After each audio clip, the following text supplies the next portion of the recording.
नमस्कार, मैं राजू और द हिंदू टॉक्स में आप सभी का एक बार फिर से स्वागत है। जी हाँ, मैंने इस चैनल का नाम ऑफिशियली अब बदल दिया है और नो पॉलिटिक्स से इसको बदल करके हमने द हिंदू टॉक्स ही रखा है और इसी नाम से अब ये हमारा चैनल जाना जाएगा। पिछले 31 जुलाई को जो नूह में कांड हुआ है, हिंदुओं की जो शोभा यात्रा पर पत्थरबाजी हुई है, जिसमें अब तक ऑफिशियल जानकारी के अनुसार 6 लोग मारे गए हैं, लेकिन अनऑफिशियल जानकारियां कुछ और ही कह रही हैं। पंचजन्य के मुताबिक उनको जो इंफॉर्मेशन मिला है उसके अनुसार 50 से अधिक लोग मारे गए हैं। कुछ महिलाएं हैं, कुछ लोग हैं जो टीवी कैमरे पर आकर के स्पष्ट रूप से कह रही हैं कि उस यात्रा में जाते समय कुछ महिलाओं को जबरदस्ती अपहरण किया गया है, उनके साथ दुर्व्यवहार किया गया है और दुर्व्यवहार के सबूत के तौर पर खेतों में कुछ कपड़े भी दिखाए गए हैं। महिलाओं के अंग वस्त्र तक खेतों में बिखरे पड़े मिले हैं। और ऐसा नहीं है कि ये केवल कपड़े ही मिले हैं, लोगों ने सामने आकर इस बात को कहा है। पहले लोगों ने क्या क्या कहा है, इस बात को पहले आप सुनिए। हस्बैंड ने भी कुछ दिलासा दिया आपको या आपसे क्या? हस्बैंड खुद इतना डर गए थे कि मुझसे कांटेक्ट करने की बार कोशिश कर रहे थे पर आवाज़ नहीं आ रही थी, क्योंकि वहाँ का जो नेटवर्क शायद पता नहीं बंद कर दिया गया था या क्या कर दिया गया था, मुझे नहीं पता। तो बच्चों को फेंक के और महिलाओं को खेतों में खींच के लेकर गए। महिला को खेतों में? हाँ जी, क्योंकि वहाँ पे चारों तरफ खेती थी, वहाँ पे चारों तरफ खेत थे और खेतों में खींच के लेके गए उनकी साड़ियाँ खिंचती हुई तो मैंने भी देखी। पर जब हम लोगों ने इस सिचुएशन देखी तो हम लोग मंदिर की साइड अपने लोग जान बचाने के लिए भरी। पहले उन्होंने जवान लड़कियों को ही टारगेट बनाया। अच्छा, आप बस में गए थे, कार में गए थे? हमारी इको गाड़ी थी, अभी हमें नहीं पता उस गाड़ी।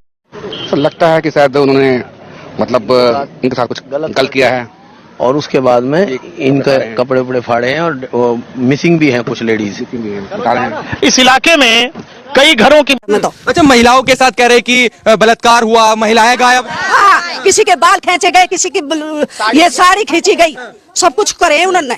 मुसलमान बोल रहे हैं कि हिंदुओं की प्याज सी कूट देंगे हम, और ये सब आब-ताब का काम है और खट्टर का।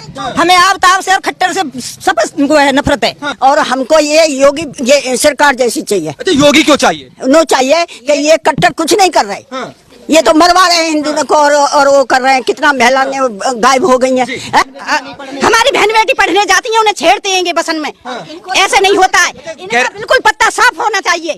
हमें योगी बाबा की। इन लोगों के बयान से स्पष्ट हो जाता है कि कुछ ना कुछ तो इस बात में सच्चाई है कि रास्ते में जाते समय महिलाओं के साथ दुर्व्यवहार किया गया है।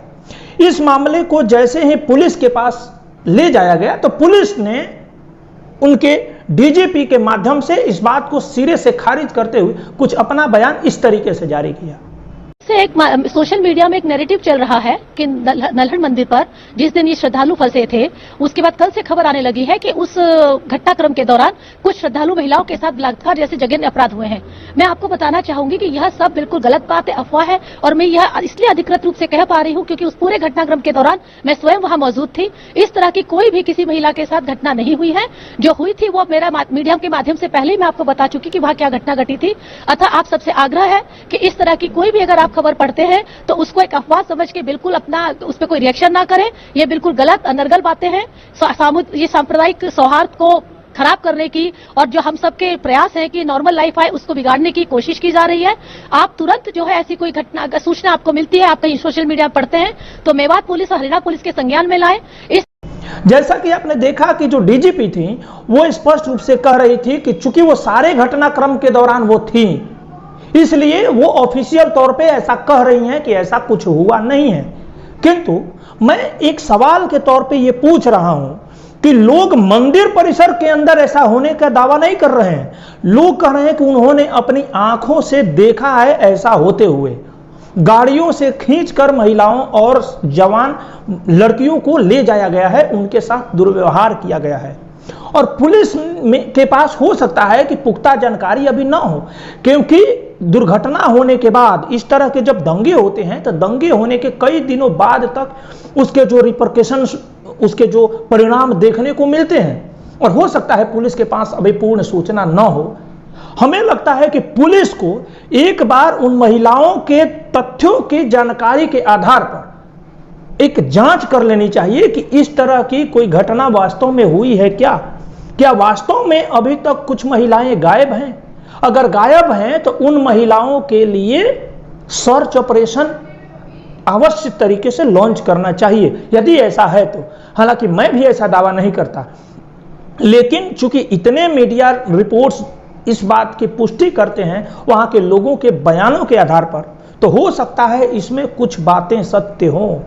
अगर इन बातों में से एक दो लोगों के साथ भी ऐसा हुआ है तो आप उनके परिस्थिति की कल्पना भी नहीं कर सकते।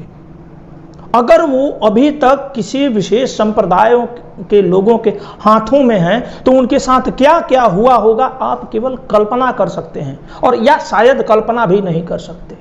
तो मेरा यह निवेदन रहेगा कि एक बार इस मामले के तह तक जाकर ही कोई ऑफिशियल बयान पुलिस दे, या पुलिस ये कहे कि हमने मामले की जांच की है और ऐसा नहीं पाया। पुलिस केवल इस बिना पर कह रही है कि हम जो हैं वहां उपस्थित थे, इसलिए चूंकि हमारे सामने ऐसा कुछ नहीं हुआ तो हुआ ही नहीं।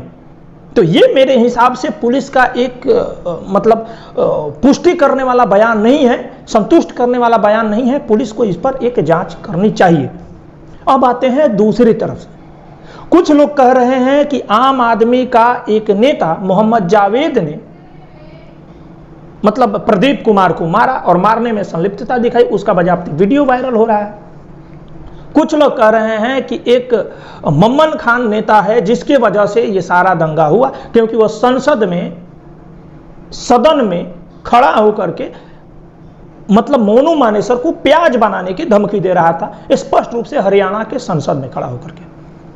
तरह तरह के अपने अपने दावे हैं, लेकिन सत्य यही है कि पत्थर चलाने वाला उसमें कोई हिंदू नहीं था, सभी के सभी विशेष संप्रदाय से थे। तथ्य यही है कि इसकी प्लानिंग पहले से की गई थी। एक स्ट्रेटजी के तहत एक संपूर्ण मिलिट्री स्टाइल में पहले मंदिर के अंदर जाने दिया गया, फिर मंदिर को 3 तरफ से घेर करके उसको कब्जा करने का, उसके अंदर फंसे हुए लोगों की हत्या करने के प्रयास से गोलियां चलाई गई, और रात होने तक का इंतजार भी किया जा रहा था ताकि यदि रात हो जाए तो उस मंदिर परिसर में घुसकर कुछ जो महिलाएं उसके अंदर थी, नौजवान लड़कियां थी, उनके साथ दुर्व्यवहार किया जा सके, उनके साथ बलात्कार किया जा सके। और ऐसा हम नहीं कह रहे हैं, कई सारे लोग इसका गवाही दे रहे हैं।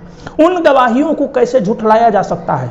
इवन जो महिला डीजीपी हैं वो भी इस बात की गवाही दे चुकी है कि चूंकि रात हो जाता तो ये मामला और बिगड़ सकता था।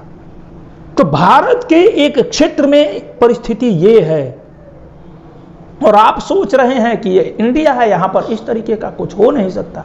लेकिन इससे पहले भी इससे बदतर घटनाएं स्वतंत्र भारत में हुई है। जम्मू कश्मीर एक सबसे बड़ा उदाहरण है। आज मणिपुर में जो हो रहा है वो सबसे बड़ा उदाहरण है। मणिपुर के अंदर मैती बहुल क्षेत्र में कुकी टेररिस्ट घुसते हैं और घुसकर एक ही परिवार के 3 सदस्यों की हत्या कर देते हैं। जब वहां पर सेंट्रल फोर्सेस हैं, पर्याप्त मात्रा में हैं, तो यह संभव कैसे हो पा रहा है कि एक मैती बहुल क्षेत्र में कुकी मिलिटेंट्स घुसते हैं और घुसने के बाद उनकी हत्या कर देते हैं। कई लोग ऐसा आरोप लगा रहे हैं कि असम राइफल्स इसमें शामिल है और कुकियों को वो सपोर्ट कर रहे हैं, क्योंकि कुकियों का मेन जो इनकम है वो वहाँ पे अफीम के उत्पादन से होता है, और उसका एक बहुत बड़ा हिस्सा असम राइफल के लोगों के पास भी पहुँचता है। हालांकि इसके कोई हमारे पास प्रूफ नहीं है, लेकिन बहुत सारे ऐसे दावे किए गए हैं और लोग पकड़े भी गए हैं। आप इन सारे मुद्दों के बारे में क्या सोचते हैं हमें कमेंट बॉक्स में अवश्य बताइएगा। लेकिन हमें पुलिस प्रशासन से ये रिक्वेस्ट है हमारा कि आप इस मामले को जो अभी नूह में चल रहा है उसको गंभीरता से लें। अभी जो लोग बता रहे हैं कि कुछ महिलाएं गायब हैं, उसको आप गंभीरता से लें, उस पर जांच पड़ताल करें और उसके बाद ही अपना ऑफिशियल बयान दें। आपका बहुत बहुत आभार। नमस्कार।